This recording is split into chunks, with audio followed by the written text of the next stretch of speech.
Hey guys, स्वागत है आपका डॉक्टर एच के संधू यूट्यूब चैनल पर। गाइस, आज हम इस वीडियो में इंट्रोड्यूसिंग स्किल के बारे में डिस्कस करेंगे और साथ में ही इस इंट्रोड्यूसिंग स्किल पर एक माइक्रो लेसन प्लान भी डिस्कस करेंगे। माइक्रो लेसन प्लान ये क्या होता है?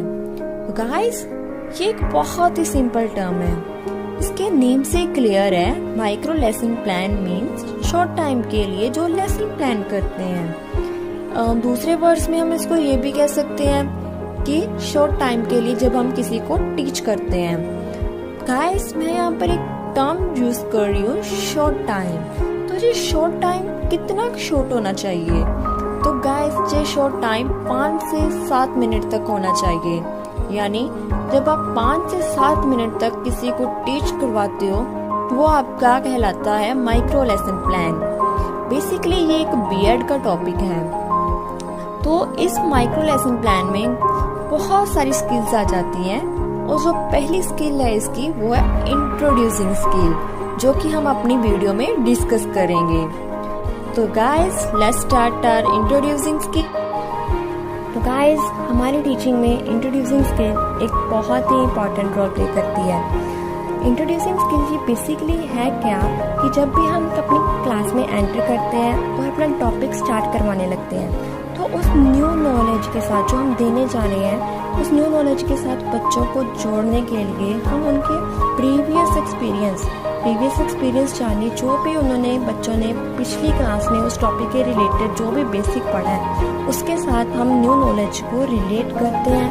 इससे क्या होता है कि बच्चे उस न्यू टॉपिक को ग्रैप्स करना बच्चों के लिए इजी हो जाता है। और इंट्रोड्यूसिंग स्किल के थ्रू हम बच्चों के लर्निंग लेवल को जान सकते हैं कि उनका लर्निंग लेवल कहाँ तक लाइक करता है। अब जो लर्निंग जो उनका लेवल है हम कैसे जान सकते हैं?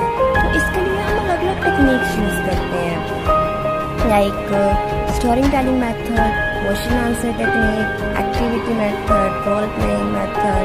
तो ये सब क्या होते हैं? मेथड्स होते हैं, जो टेक्निक्स होते हैं जो हम यूज़ करते हैं अपने टॉपिक को इंट्रोड्यूस करवाने के लिए, ताकि हमें पता चल सके कि बच्चे पिछली क्लास में उनको कितना रिकॉल है, कितना उन्हें याद है। तो गाइस, यहाँ पर जो हमने माइक्रो लेसन जब हम डिस्कस करेंगे आगे जाकर, तो उसमें मैंने यहाँ पर जो टेक्निक यूज़ की है वो है क्वेश्चन आंसर टेक्निक, जिसको यूज़ करके मैं अपने बच्चों के प्रीवियस नॉलेज से चेक कर सकती हूँ, जिससे मुझे पता चल जाए कि वो कहाँ तक उनको रिकॉल है और उससे के अकॉर्डिंग मैं अपने जो न्यू टॉपिक का कंटेंट डिसाइड कर दूँ। तो गाइस, अब इस इंट्रोड्यूसिंग स्किल पर एक माइक्रो लेसन डिस्कस करने से पहले हम पहले इसके कंपोनेंट डिस्कस कर लेते हैं। तो इसके कंपोनेंट्स हमने फर्दर 2 हिस्सों में स्टडी करेंगे। First is the desirable and second is non desirable. Desirable में वो आ जाते हैं जो कि स्किल के लिए ज़रूरी कंपोनेंट हैं। तो पहले हम डिस्कस करते हैं डिजायरेबल। डिजायरेबल के अंदर जो पहला कंपोनेंट आता है that is the use of the previous experience of the students. इस कंपोनेंट के अकॉर्डिंग क्या है कि जब भी मैं बच्चों को अपना नया टॉपिक शुरू करवाने जा रही हूँ क्लास में, तो उस नए टॉपिक को स्टार्ट करवाने से पहले मैं बच्चों को कुछ उनकी प्रीवियस नॉलेज चेक करने के लिए, उनकी प्रीवियस नॉलेज की वो कितना जानते हैं इस चैप्टर के बारे में पहले से ही, ये टेस्ट करने के लिए मैं उनसे कुछ क्वेश्चन आंसर्स करती हूँ।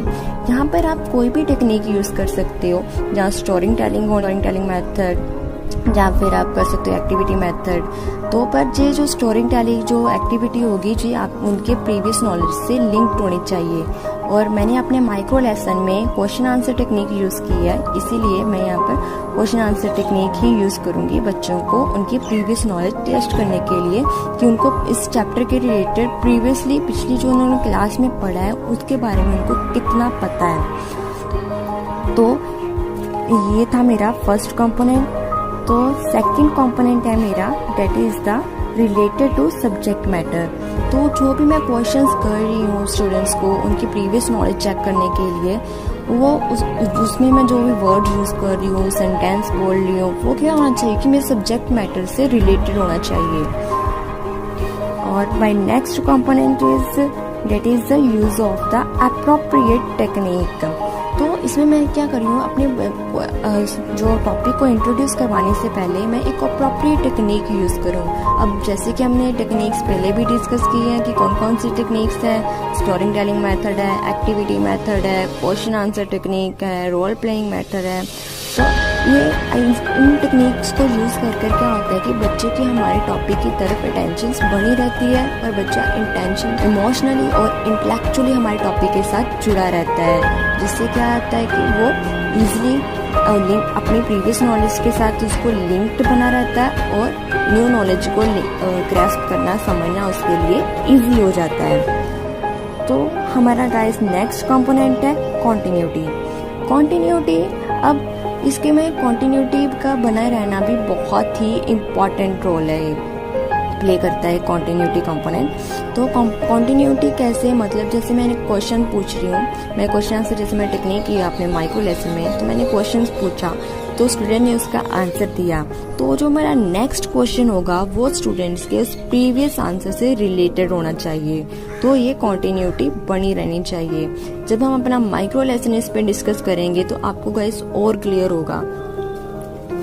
तो हमारा नेक्स्ट और last component is the relevancy of verbal and non-verbal behavior। अब non-verbal behavior और verbal behavior क्या है कि जो भी हम अपने टॉपिक में वर्डिंग यूज़ कर रही हूँ, मैं अपने टॉपिक को इंट्रोड्यूस करवाने के लिए जो भी टेक्निक यूज़ करके, जहाँ पे स्टोरी टेलिंग मेथड है, एक्टिविटी मेथड है, तो वो जो मेरे उसमें सेंटेंस यूज़ कर रही हूँ, वर्ड यूज़ कर रही हूँ, वो क्या होने चाहिए कि मेरी सब्जेक्ट मैटर से रिलेटेड होने चाहिए।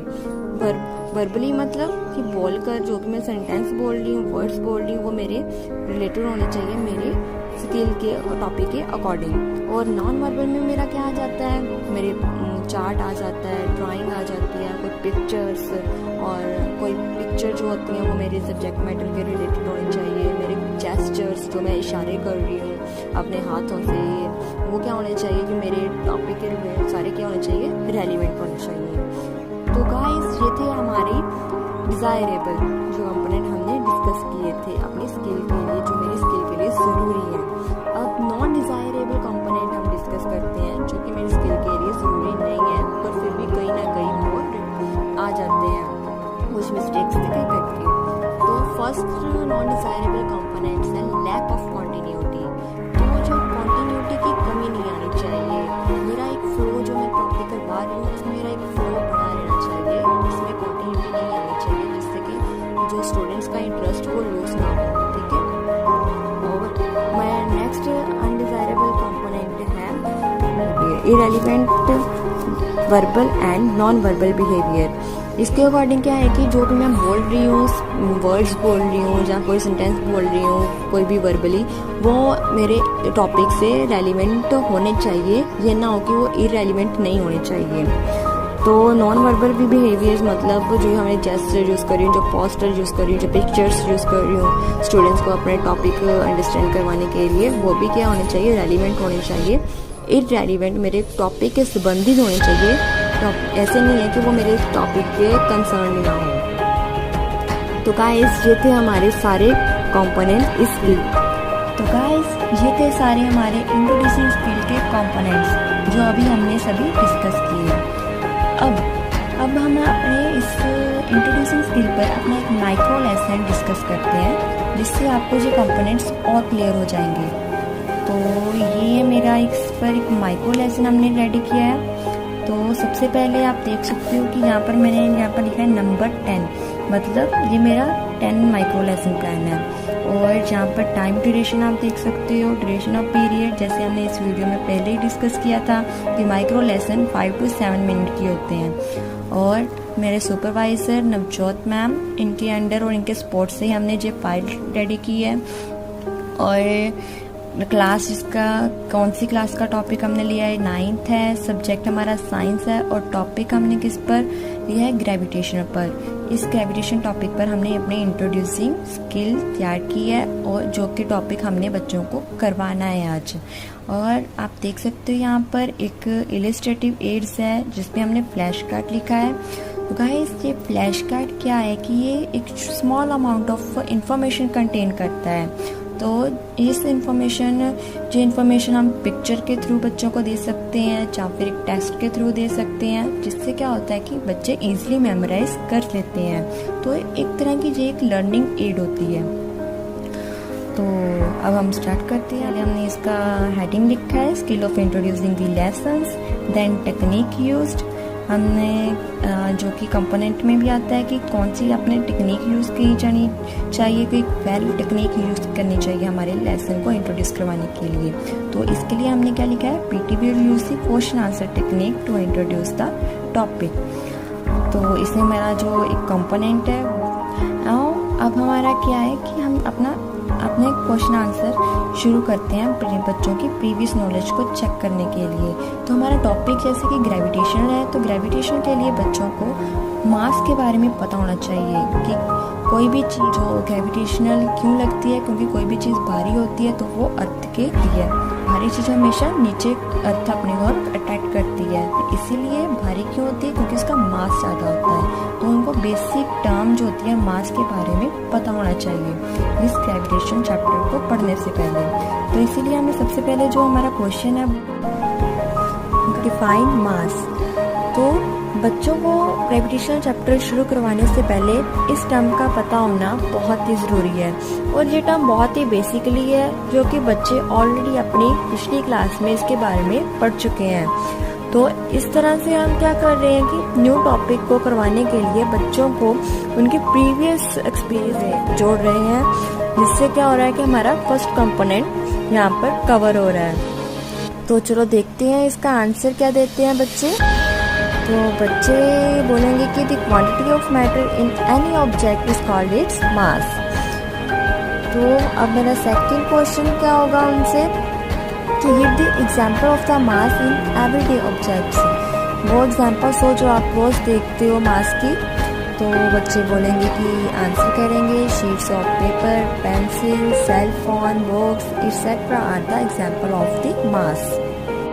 अब मेरा नेक्स्ट क्वेश्चन है, by showing flashcard, PT will ask the questions which of the block has more mass।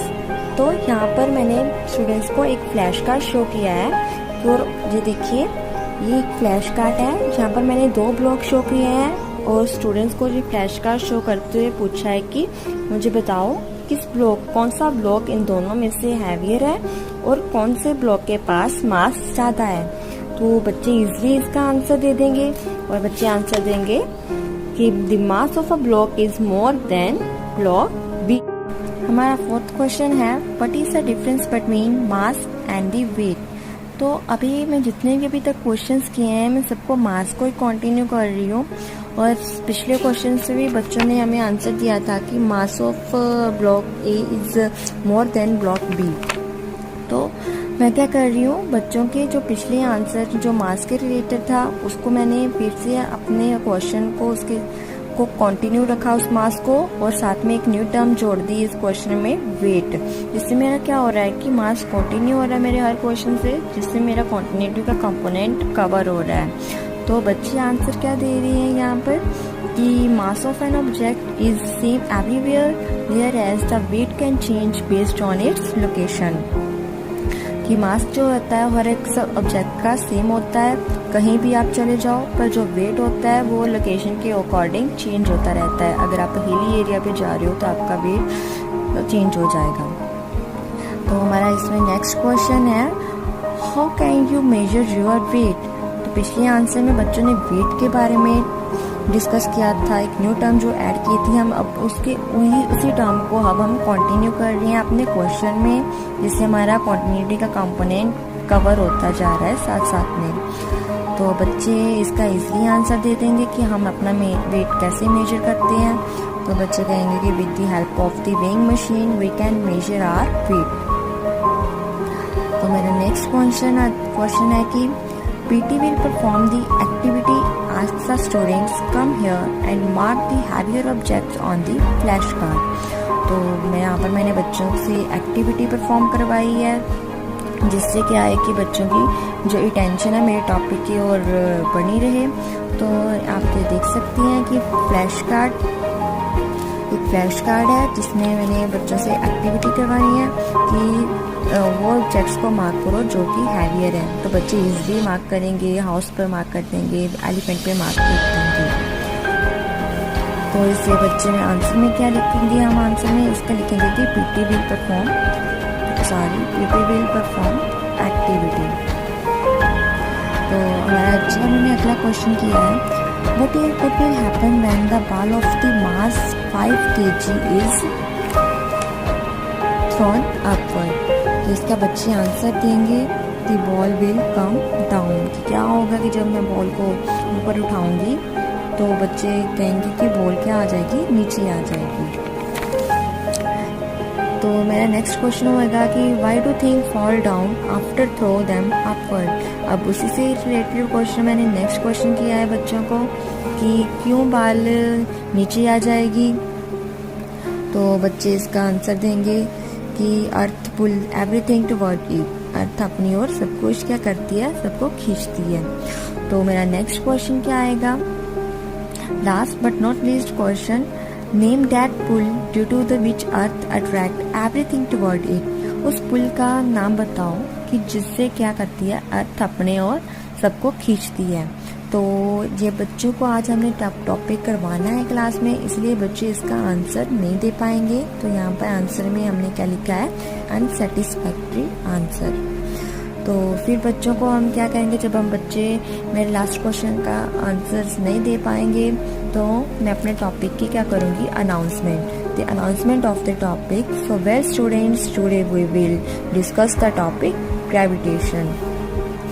तो ये था हमारा इंट्रोड्यूसिंग स्किल, और ये हमारे कंपोनेंट्स आर डिज़ायरेबल कंपोनेंट्स। यहाँ पर मैंने डिज़ायरेबल कंपोनेंट्स लिखे हैं, अभी नॉन डिज़ायरेबल कंपोनेंट्स मैं नहीं लिखी यहाँ पर आप वो भी ऐड कर सकते हैं अपनी स्किल में। और इसकी रेटिंग है, जब भी आप अपनी फाइल चेक करते हो तो आपके टीचर्स आपकी रेटिंग मार्क करते हैं। तो गाइस, होप है कि आपको ये वीडियो अच्छा लगा हो। इस वीडियो को लास्ट तक देखने के लिए आपका शुक्रिया, और हम फिर मिलेंगे आपसे अपनी अगली वीडियो के साथ। Till then keep smiling, keep sharing.